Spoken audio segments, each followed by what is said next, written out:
Bienvenidos al Lado Oscuro, un podcast donde hablaremos de sucesos paranormales, crímenes reales y asesinos seriales.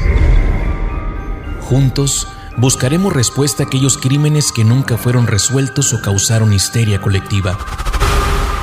Analizaremos evidencia y daremos un viaje al pasado para meternos en las mentes retorcidas de nuestros protagonistas.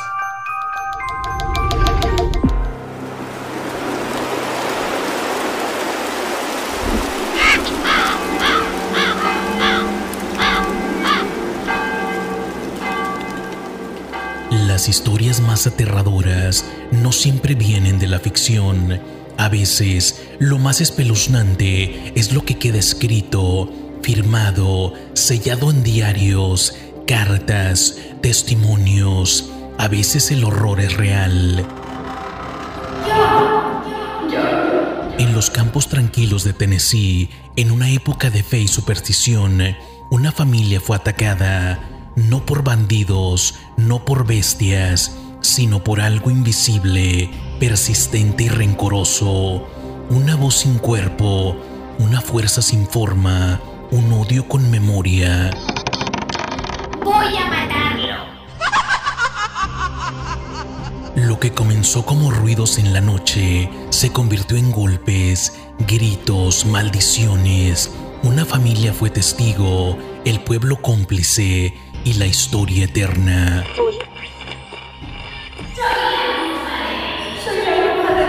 El caso de la bruja de Bell es uno de los fenómenos sobrenaturales más documentados de la historia estadounidense. Más de 200 años después, aún no tiene explicación, y lo más inquietante es que no fue solo una leyenda, fue real, demasiado real.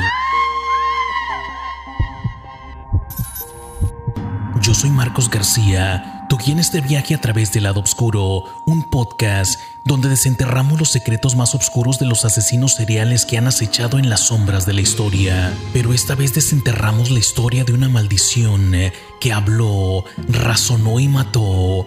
Esto no es un cuento, es la leyenda de la bruja de Bell. You can go into the hills where an old church used to stand. Nothing but a rock pile sits on the sacred land. Get down on your knees, be quiet, don't say a word. You'll hear a voice of old crying out to the Lord. I've come for you, John. I will kill you.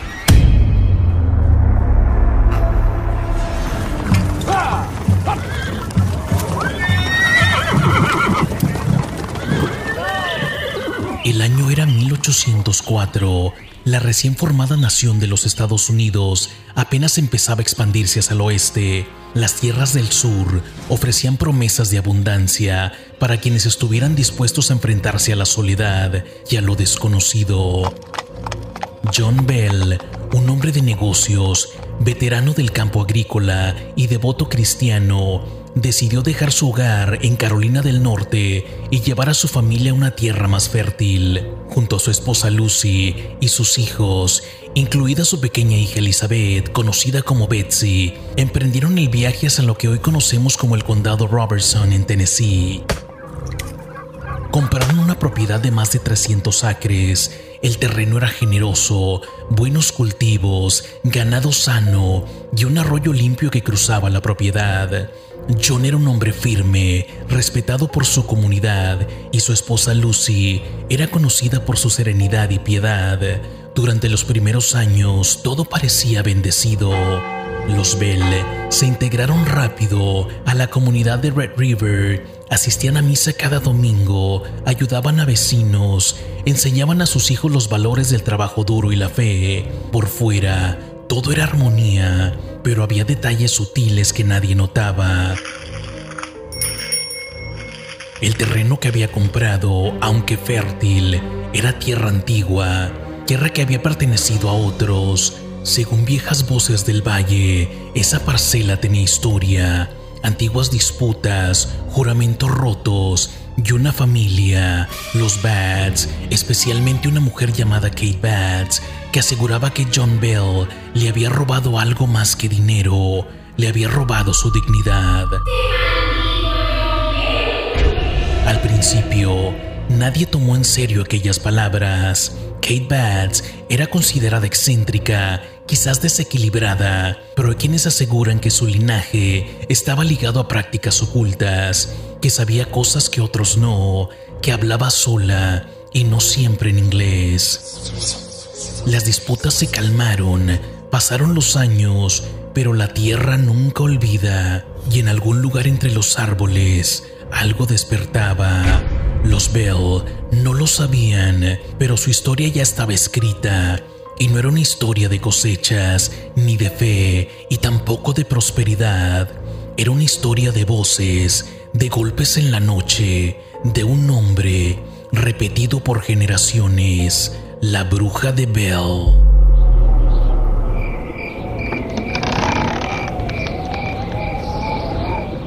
Fue en el año 1817 cuando la oscuridad empezó a manifestarse. Al principio eran cosas pequeñas, simples detalles que podían atribuirse al cansancio, al clima o tal vez a la imaginación. Por las noches se escuchaban pasos alrededor de la casa, pisadas pesadas, como si alguien o algo caminaran en círculos arrastrando los pies. John Bell salió varias veces armado. Cada vez no había nada, solo viento, tierra y una inquietud que no desaparecía. Luego vinieron los ruidos dentro de la casa, golpes en las paredes, en el techo, bajo las camas, no una vez, cada noche, siempre después de las 12. Las puertas se abrían por sí solas, las mantas eran arrancadas de los cuerpos dormidos, el fuego se apagaba de golpe, como si el aire se volviera denso y asfixiante.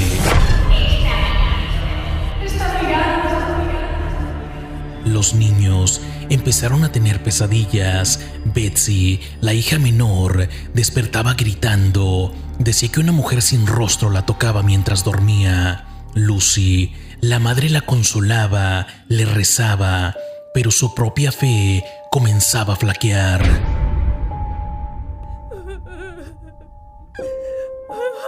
Los sonidos no solo eran golpes, ahora se oían voces claras, sarcásticas, burlonas. Una en particular, femenina, ronca, con un acento extraño. La entidad no solo hablaba, escuchaba, respondía a preguntas, interrumpía conversaciones, repetía cosas que nadie fuera de la familia podía haber oído.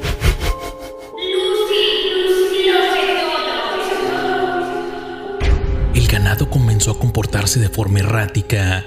Los perros ladraban a la nada, las gallinas huían del corral. Una yegua murió tras una noche de tormenta, sin heridas, solo muerta. El propio perro de la familia Bell fue hallado inmóvil. Nadie lo había oído quejarse, solo cayó, como si el aire le hubiera sido arrancado del cuerpo. Y entonces comenzaron los ataques físicos, especialmente a Betsy. La golpeaban mientras dormía, le tiraban del cabello, la bofeteaban, despertaba con moretones, marcas de dedos y un nombre retumbando en su cabeza: Kate. Nadie sabía quién era, pero ella, la voz, decía conocerlos a todos. Las noches ya no eran de descanso, eran de terror, y todos lo sabían. Esto no era una alucinación colectiva, esto era una presencia real, una entidad que se alimentaba del miedo y apenas comenzaba a mostrarse. Voy por él, voy por él.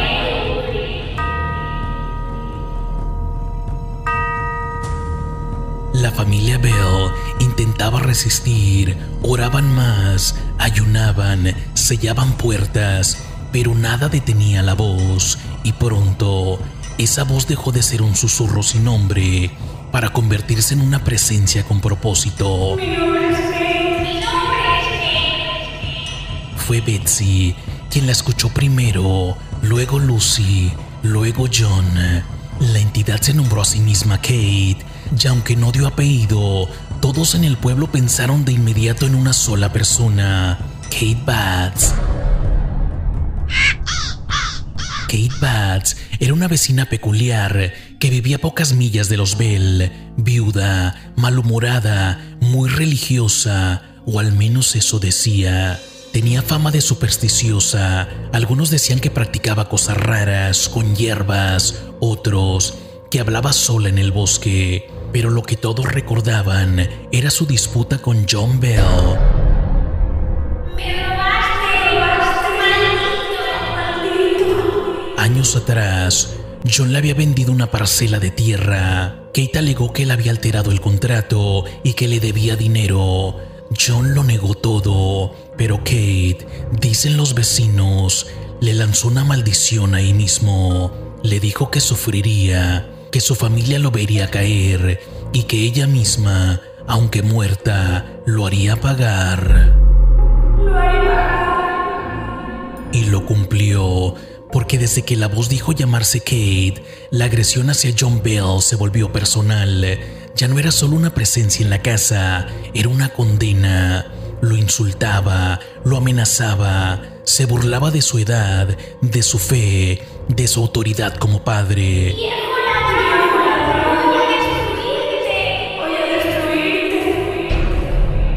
Durante las comidas le tiraba los cubiertos, durante la oración lo interrumpía con gritos y durante la noche no lo dejaba dormir. John empezó a debilitarse, su vista comenzó a fallar, tenía espasmos, dolores de cabeza intensos y cada vez que intentaba descansar, la voz le susurraba al oído: ya casi, ya casi. La entidad no se limitaba a la familia. Cuando vecinos, pastores o forasteros venían a la casa, Kate los reconocía por nombres, les revelaba secretos, contaba lo que había hecho la noche anterior, lo que pensaban, lo que temían. ¿Y tú, reverendo, por qué visitas a la viuda Jones por las noches? El impacto fue devastador. Muchos dejaron de visitar, otros se arrodillaban en la puerta y quienes se quedaban eran testigos del horror. Biblias arrancadas de las manos, velas que estallaban, objetos que volaban sin razón. Kate ya no era solo un espíritu, era una entidad consciente, agresiva y vengativa. Y aunque nadie podía verlo, todos sabían exactamente a quién odiaba. John Bell estaba sentenciado. John Bell, vas a morir. La historia de la familia Bell ya no era un secreto. Los rumores de la bruja que hablaba llegaron a todas partes del condado y con ellos la atención de hombres curiosos, poderosos incluso. Uno de ellos fue nada más que el general Andrew Jackson, héroe de guerra, veterano de la batalla de Nueva Orleans y años más tarde, el 7º presidente de los Estados Unidos. Jackson escuchó los testimonios de amigos y veteranos que afirmaban que la bruja de Bell era real. Intrigado, decidió comprobarlo por sí mismo. Así, en el otoño de 1819, llegó a la finca Bell acompañado por un grupo de soldados y escépticos. Llevaban consigo armas, una carreta con provisiones y una Biblia. Se ha trabado la rueda. Pero antes de siquiera pisar la casa, el miedo los alcanzó. A metros del portón principal, la carreta se detuvo, sin razón aparente. Los caballos se resistían a avanzar, las ruedas no giraban.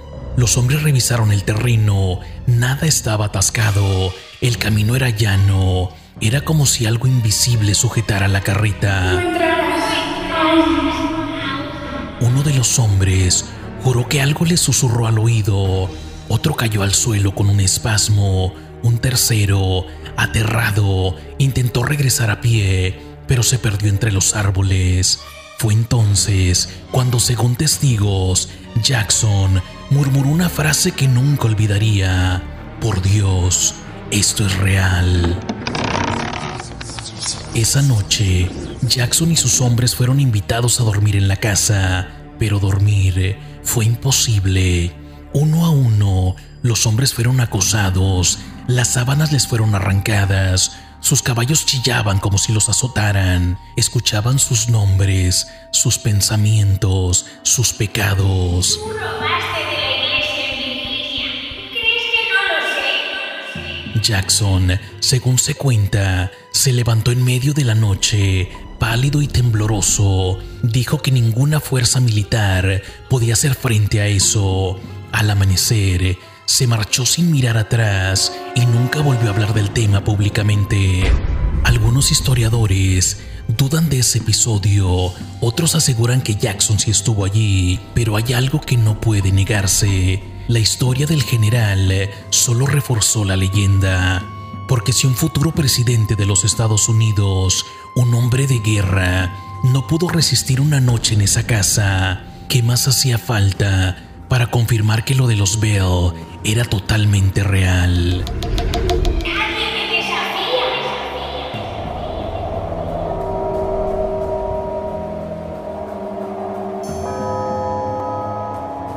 El invierno de 1820 llegó más frío que nunca en Red River, y con él, el cuerpo de John Bell comenzó a apagarse. Dolores de cabeza, parálisis en el rostro, espasmos, pérdida de visión. El médico del pueblo no encontraba causa física, pero la familia Bell ya no necesitaba un diagnóstico. Sabían exactamente quién estaba detrás. ¡Viejo ladrón!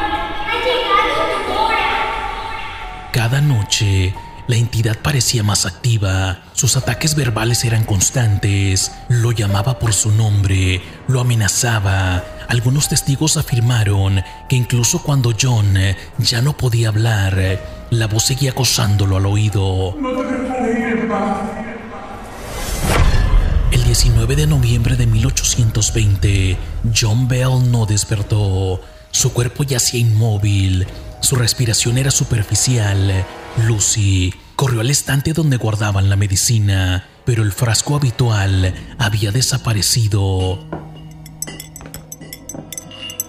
En su lugar, encontraron un pequeño recipiente con un líquido negro. Nadie lo había visto antes. Al abrirlo, el olor era nauseabundo. Un asistente curioso vertió una gota en la lengua de un gato. El animal murió al instante. Le di una dosis anoche. Esa misma mañana, John Bell murió en su cama, tal vez no en paz, pero sí rodeado de su familia, pero también del susurro que nunca se fue. La entidad, Kate, lo había prometido y lo cumplió. El funeral fue solemne, pero no silencioso. Durante la ceremonia, mientras el pastor intentaba leer las escrituras, la voz interrumpía, repetía versículos burlonamente, se reía de los asistentes, y cuando el ataúd fue descendiendo gritó: "Por fin descansará bajo mis términos". Tras la muerte de John, la actividad en la casa disminuyó, pero no cesó. Betsy aún era molestada, Lucy apenas dormía, pero Kate, la entidad, hizo una última promesa. Dijo que se marcharía y que volvería dentro de 7 años. En 7 años volveré. En 7 años volveré. La historia de la bruja de Bell no terminó con la muerte de John, solo cambió de forma. Y como si el mal tuviera calendario, la entidad que se hacía llamar Kate cumplió su promesa.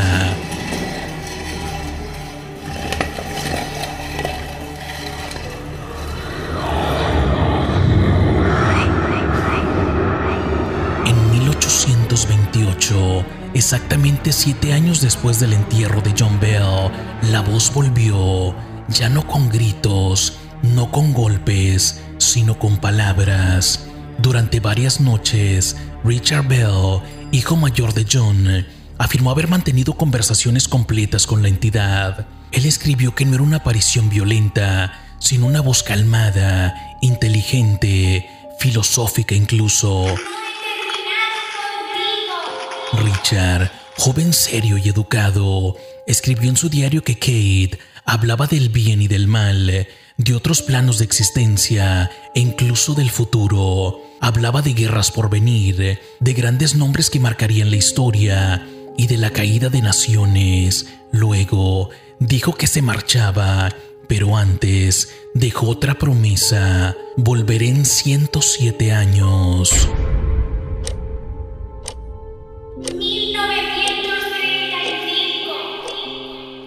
107 años después, el mundo era otro, la tecnología había avanzado, la fe era más escéptica, pero en Adams, Tennessee, algo se sentía diferente. Ese año, 1935, múltiples informes llegaron a las autoridades locales, personas que aseguraban escuchar voces cerca del río sin que hubiera nadie, gente que veía luces flotantes sobre el viejo campo de los Bell, y una anciana que vivía cerca de la cueva afirmó haber visto una joven con vestido blanco que no dejaba huellas en la tierra húmeda. Y entonces la linterna se apagó y ella seguía ahí, sonriendo. Fue real, coincidencia, sugerencia colectiva. No hay registro oficial de una investigación profunda en 1935, pero muchos aseguran que la bruja de Bell volvió y nadie supo cómo enfrentarla. La cueva de la bruja, ubicada en lo que fue la propiedad original de los Bell, llamada ahora Bell Witch Cave, sigue abierta al público. Es un túnel angosto de piedra caliza, con pasajes húmedos, paredes resbalosas y un silencio que, según dicen, se escucha. ¿Hay alguien ahí? Guías turísticos afirman que los dispositivos electrónicos fallan, visitantes sienten presión en el pecho y, lo más inquietante, hay quienes han entrado y salido convencidos de que alguien o algo caminaba detrás de ellos en la oscuridad. Yo también estoy viendo. Una teoría asegura que la cueva fue un punto de anclaje espiritual, que la entidad usó ese lugar como refugio, como base. Otros creen que allí hay algo más antiguo que Cave Bats, algo que ya estaba ahí cuando llegaron los Bell. El libro Authenticated History of the Bell Witch, publicado en 1894 por Martin Van Buren Ingram, sigue siendo el registro más citado del caso. Basado en los escritos de Richard Bell, relata los eventos con detalles escalofriantes, aunque algunos lo consideran exagerado o incluso parcialmente ficticio. Muchos de sus pasajes coinciden palabra por palabra con testimonios recogidos décadas antes.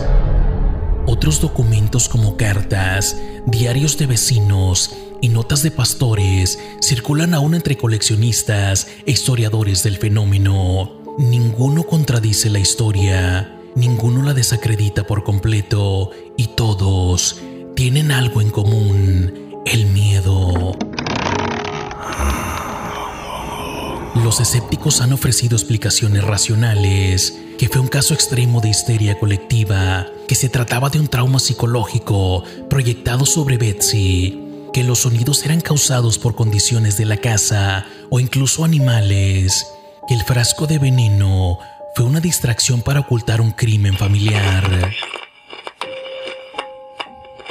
Pero hay algo que ninguna teoría explica: las voces que respondían en tiempo real, las amenazas cumplidas, la muerte de John Bell y el legado que hasta el día de hoy se niega a morir. Yo no fui una histeria. Yo fui justicia. Y si lo que ocurrió en Tennessee fue real, entonces significa que lo invisible puede tocarnos, que lo que no vemos puede vernos, y que en ciertos lugares del mundo la oscuridad tiene nombre. Soy Kate y nunca me fui.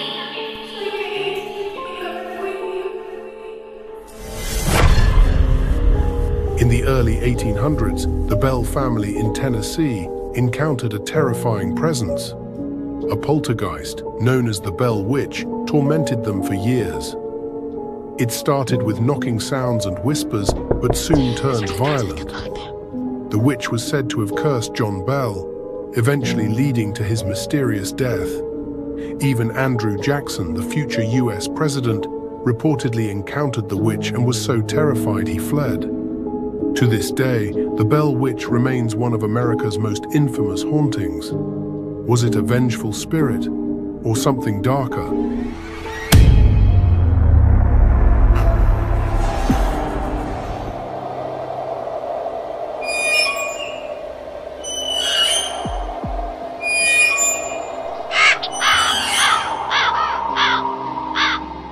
En un rincón olvidado del sur de Tennessee, hay una cueva que respira, una casa que ya no existe y una historia que, aunque vieja, se sigue contando en voz baja, porque lo que pasó con los Bell no se terminó con una tumba. No he terminado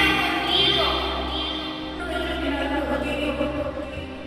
La bruja de Bell no fue solo un mito, fue una presencia, una voz sin cuerpo, una conciencia que razonaba, odiaba y recordaba, que eligió una familia para desatar su furia y que no dejó de hablar ni después de la muerte.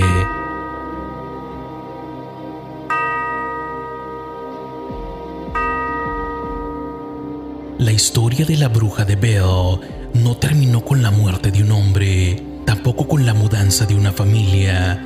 Sigue viva en los diarios, en las cuevas, en las pesadillas de quienes han sentido algo allí donde nada debería moverse.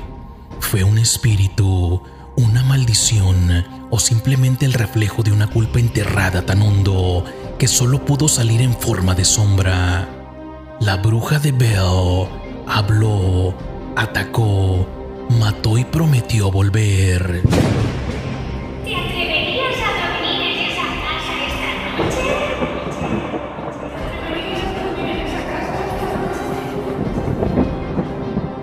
Si te ha gustado este episodio, no olvides suscribirte para más relatos escalofriantes del lado oscuro.